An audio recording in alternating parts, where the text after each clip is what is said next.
Hello दोस्तों, इस YouTube channel पर आपका स्वागत है। आर ओ एग्ज़ाम के लिए आज का हमारा टॉपिक है करंट अफेयर का। ये सभी प्रश्न 2024 के ही हैं। प्रश्न ऐसे हैं कि 100% जो है एग्ज़ाम में पूछे जाएंगे। चलिए क्लास को स्टार्ट करते हैं। प्रश्न नंबर 1, निम्नलिखित कथनों पर विचार कीजिए। प्रोफेसर नईमा खातून को हाल ही में अलीगढ़ मुस्लिम यूनिवर्सिटी का वाइस चांसलर नियुक्त किया गया है। वे अलीगढ़ मुस्लिम यूनिवर्सिटी की पहली महिला वाइस चांसलर हैं। निम्नलिखित में से कौन सा कथन सत्य है? ऑप्शन सी राइट आंसर है।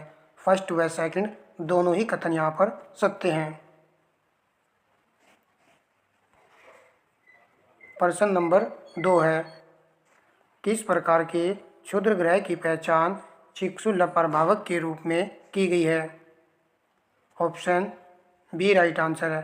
सी प्रकार के कार्बोनेशियस क्षुद्र ग्रह की पहचान की गई है। नेक्स्ट प्रश्न, टाइगर, ट्राइमक, 24 तीनों सेनाओं का संयुक्त अभ्यास है। निम्न में से किन दो देशों के मध्य आयोजित किया गया है? गलत नहीं होना चाहिए। ऑप्शन सी राइट आंसर है। भारत व अमेरिका के बीच टाइगर ट्राइमफ अभ्यास से संबंधित मैंने आपको टॉपिक करा दिया है और ये बता था कि नाम दे देता है और पूछता है कि किन देशों के बीच अभ्यास आयोजित किया जाता है। देखिए यहाँ पर ये प्रश्न पूछ लिया गया है। प्रश्न नंबर 4 है, जल जीवन मिशन के तहत हर घर जल की 100% संतृप्ति हासिल करने वाला भारत का पहला उत्तर पूर्वी राज्य कौन बन गया है? भारत का पहला है उत्तर पूर्वी राज्य है। ऑप्शन ए राइट आंसर है, अरुणाचल प्रदेश। प्रश्न नंबर 5 है, आसियान भारत वस्तु व्यापार समझौता की समीक्षा के लिए तीसरी बैठक 16 से 19 फरवरी 2024 को कहाँ आयोजित की गई है?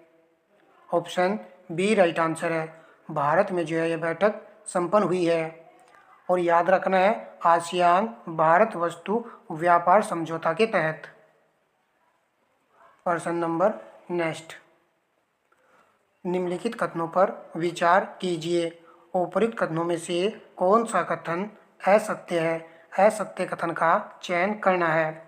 श्री राम महोत्सव तथा खादी संवाद का आयोजन झुम्पा गांव में किया गया।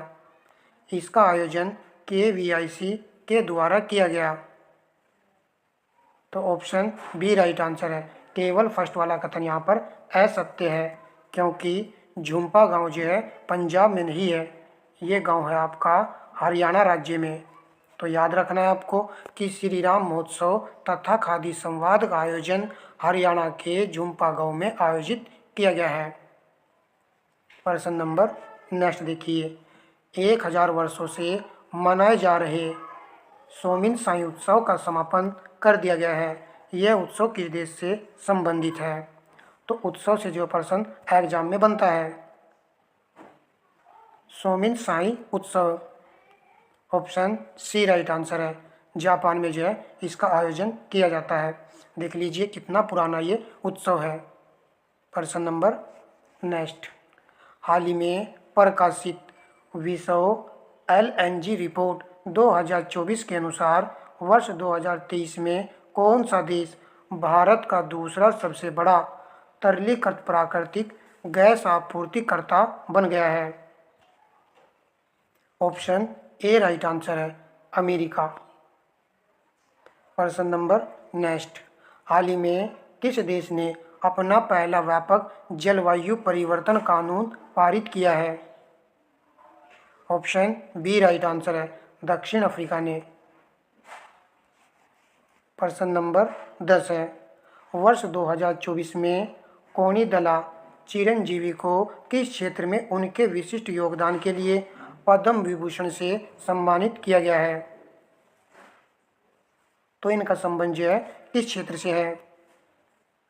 तो डी यहाँ पर राइट आंसर है, कला से है।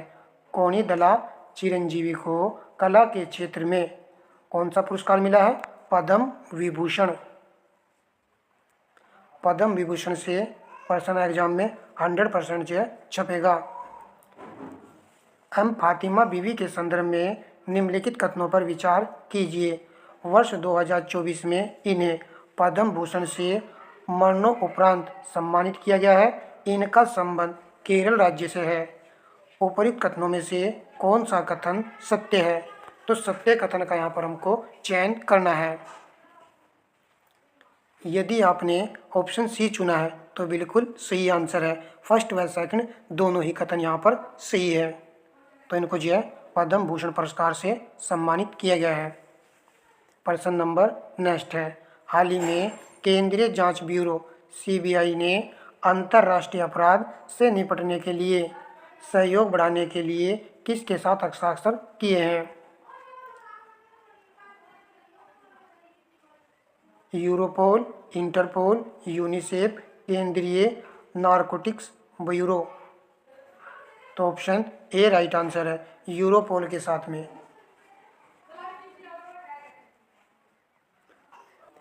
प्रश्न नंबर 13, fertilising the future Bharat march to world's fertiliser self sufficiency पुस्तक किसके द्वारा लिखी गई है? ये मैंने प्रश्न आपको करा दिया है। तो ऑप्शन ए राइट आंसर है, डॉक्टर मनसुख मांडविया के द्वारा ये पुस्तक लिखी गई है। प्रश्न नंबर 14 है, निम्नलिखित में से कौन सा विकल्प सही सुमेलित नहीं है? तवी महोत्सव जम्मू कश्मीर, अट्टूकल पोंगल वार्षिक महोत्सव केरल, त्रिशूर पूरम उत्सव केरल, चरचापकूट उत्सव मेघालय। चरचापकूट उत्सव मेघालय सही सुमेलित नहीं है। ऑप्शन डी विकल्प चरचापकूट उत्सव के लिए राज्य आएगा मिजोरम। इम्पोर्टेंट है ये, कई बार हमने आपको ये प्रश्न करा दिया है, परंतु यहाँ पर ऊपर के जो तीनों पॉइंट है ये ज़्यादा इम्पोर्टेंट है। तवी महोत्सव जम्मू कश्मीर और अट्टूकल पोंगल वार्षिक महोत्सव केरल याद रखना है। पोंगल तो आप जानते होंगे तमिलनाडु संबंधित है, परंतु यहाँ पर इसके नाम में लगा है अट्टूकल पोंगल, तो केरल आपको याद कर लेना है। त्रिशूर पूरम उत्सव ये भी केरल का ही उत्सव है। तो मोस्ट इम्पोर्टेंट ये प्रश्न था। नेक्स्ट प्रश्न देखिए, मार्च 2024 से संबंधित नियुक्तियों के संदर्भ में कौन सा मिलान सही नहीं है? प्रसार भारती के अध्यक्ष रितु राज अवस्थी दिया गया है। राष्ट्रीय अनुसूचित जाति आयोग के अध्यक्ष किशोर मकवाना कौन है? किशोर मकवाना है। एनटीपीसी के डायरेक्टर ऑपरेशन वीरेंद्र कुमार। लोकपाल अध्यक्ष न्यायमूर्ति अजय मणिकराव खान विलकर। तो ऑप्शन है यहाँ पर सही नहीं है। प्रसार भारती के अध्यक्ष कौन है? नवनीत कुमार सहगल। नवनीत कुमार सहगल, तो याद कर लीजिए।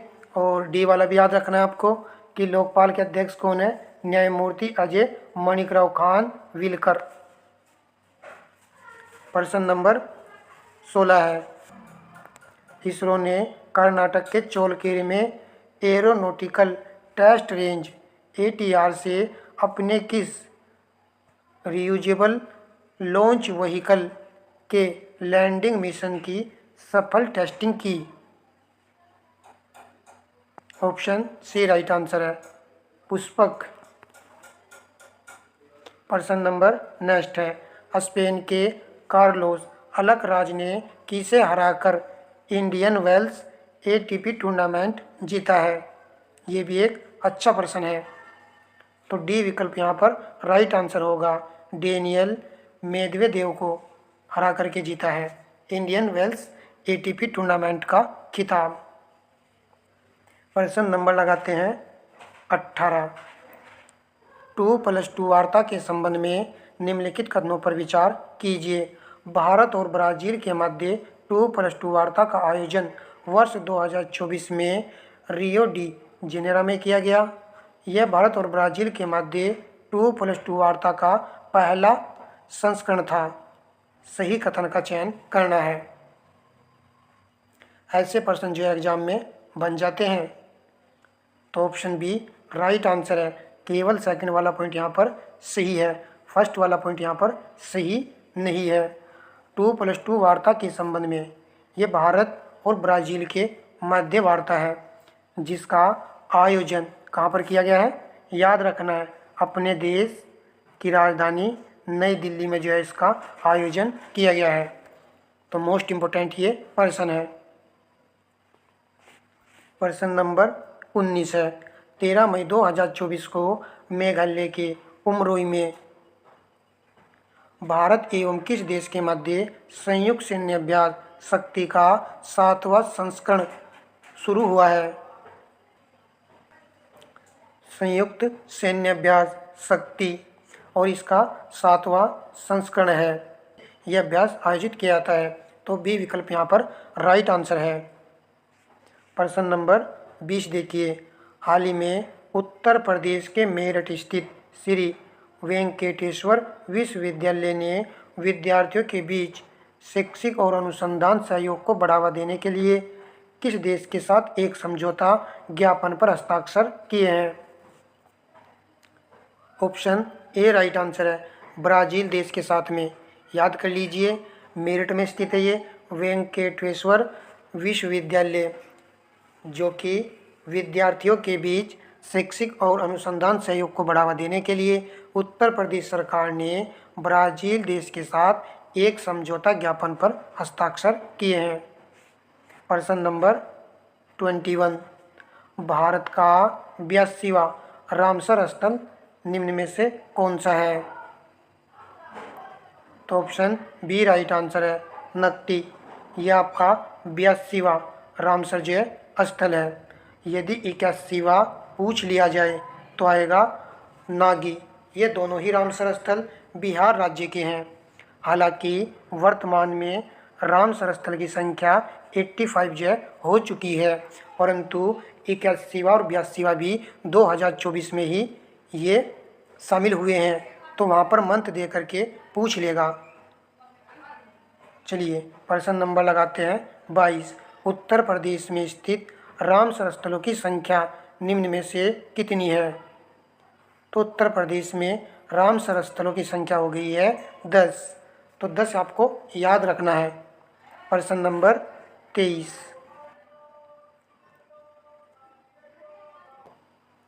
28 जुलाई 2024 को विदेश मंत्री डॉक्टर एस जयशंकर ने किस देश में महात्मा गांधी की प्रतिमा का अनावरण किया है। जापान, चीन, अमेरिका, रूस। तो ऑप्शन ए राइट आंसर है, जापान देश में इसका जो है अनावरण किया गया है। किसके द्वारा, डॉक्टर एस जयशंकर प्रसाद के द्वारा। प्रश्न नंबर 24 है। किस अन्य राज्य ने पहले मासिक धर्म अवकाश नीति लागू की है। तो ऑप्शन ए राइट आंसर है, केरल और बिहार ने।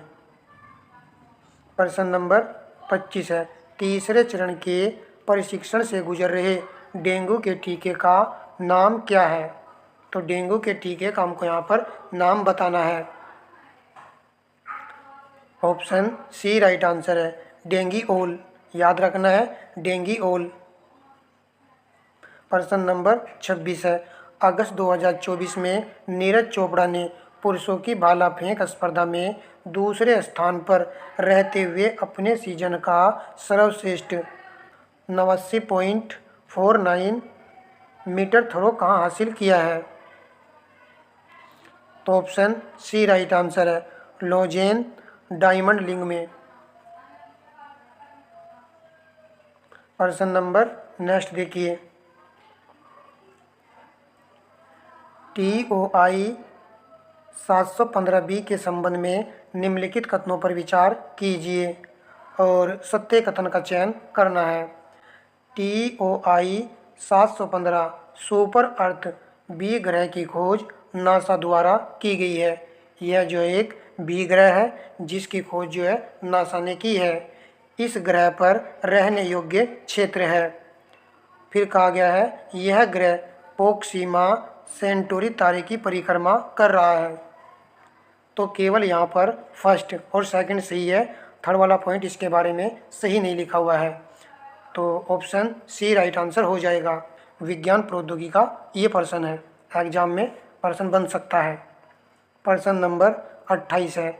हाल ही में यूनेस्को द्वारा सूचीबद्ध भारत का 43वां विश्व धरोहर स्थल कौन सा है? तो 43वां धरोहर स्थल है ऑप्शन बी राइट आंसर है चेराई देव म्यूजियम। ये हमने कल ही आपको प्रश्न कराया है तो जीके की क्लास में, और इसका संबंध जो है किस राज्य से है? असम राज्य से है। प्रश्न जो है ये जरूर छपेगा एग्जाम में। प्रश्न नंबर 29 है। विश्व आदिवासी दिवस कब मनाया जाता है? तो डे से भी जो है प्रश्न एग्जाम में पूछा गया था।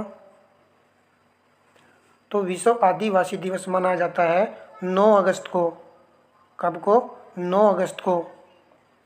प्रश्न नंबर 30 है। पेरिस ओलंपिक 2024 के समापन समारोह में भारतीय ध्वजवाहक कौन था?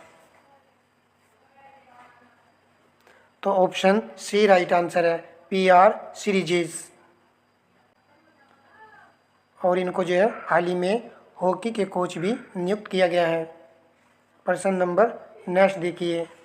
भारत के पहले वैश्विक थीम पार्क वेद वन पार्क का उद्घाटन कहाँ किया गया है? तो बी राइट आंसर है नोएडा में। तो याद कर लेना है आज से कि वेद वन पार्क का उद्घाटन जो है नोएडा में किया गया है। प्रश्न नंबर नेक्स्ट है। हाल ही में उत्तर प्रदेश में पेश किए गए अनुपूरक बजट का आकार कितना है? ऑप्शन ए राइट आंसर है 12,209.93 करोड़ रुपए है। ये अनुपूरक बजट का आकार है। प्रश्न नंबर देखते हैं नेक्स्ट। वर्ष 2024 में जारी वर्ल्ड प्रेस फ्रीडम इंडेक्स में भारत का स्थान क्या है?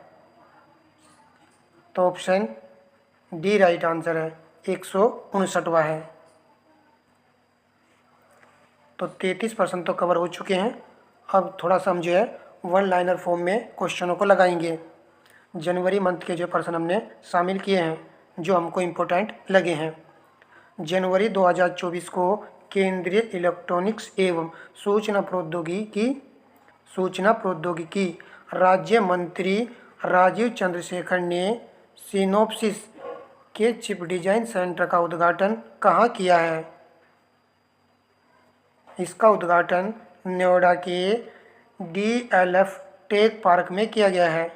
ये पॉइंट भी याद रखना है कि DLF टेक पार्क कहाँ पर है? ये तो ये नोएडा में है। और सिनोप्सिस के चिप डिजाइन सेंटर का यहाँ पर उद्घाटन किया गया है। पॉइंट नंबर 2 देखिए। प्रधानमंत्री नरेंद्र मोदी ने 17 जनवरी 2024 को 4,000 करोड़ रुपए से अधिक की 3 प्रमुख अवसंरचना परियोजनाओं का उद्घाटन कहाँ किया? केरल के कोच्चि में।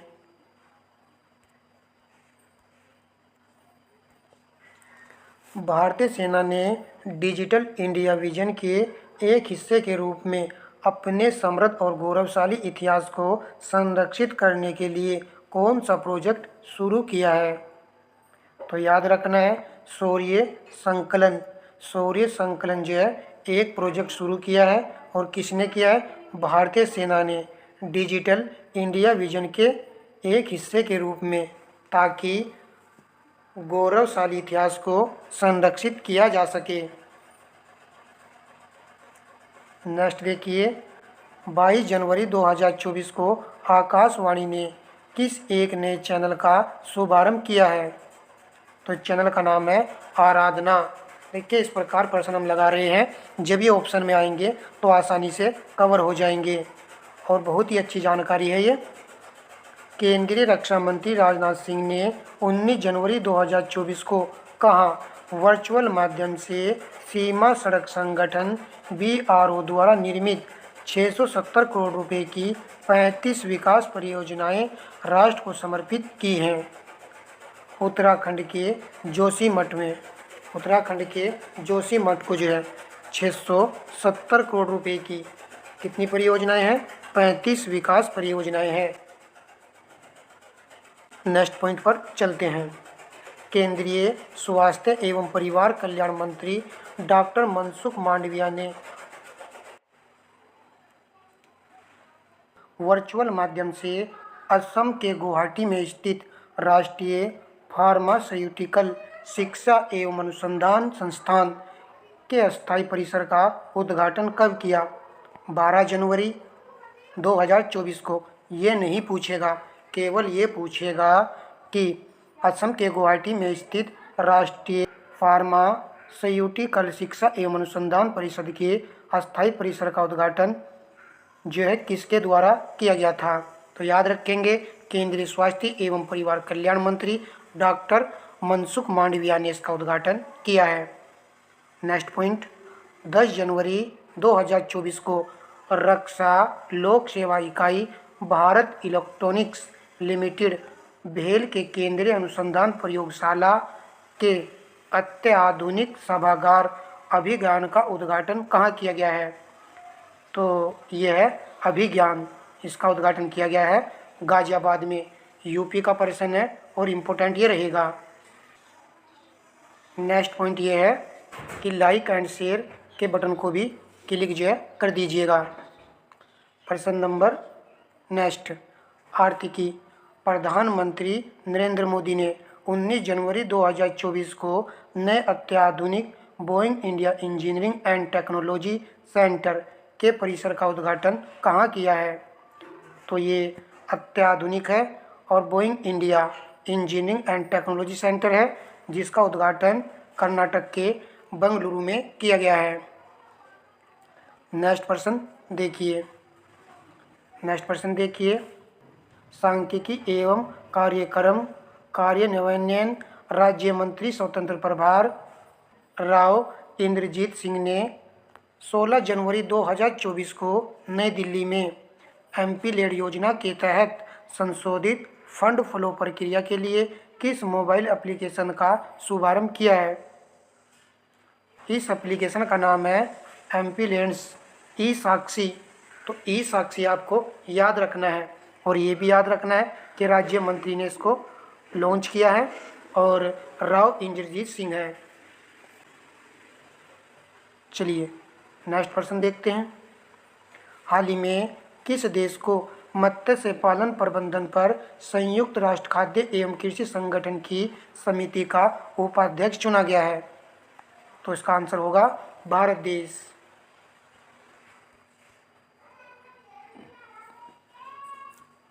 नीति आयोग की एक रिपोर्ट के अनुसार पिछले 9 वर्षों के दौरान 2013 से 14 और 23-24 के मध्य भारत में कितने लोग बहुआयामी गरीबी से बाहर निकले हैं? ये डाटा इम्पोर्टेंट है।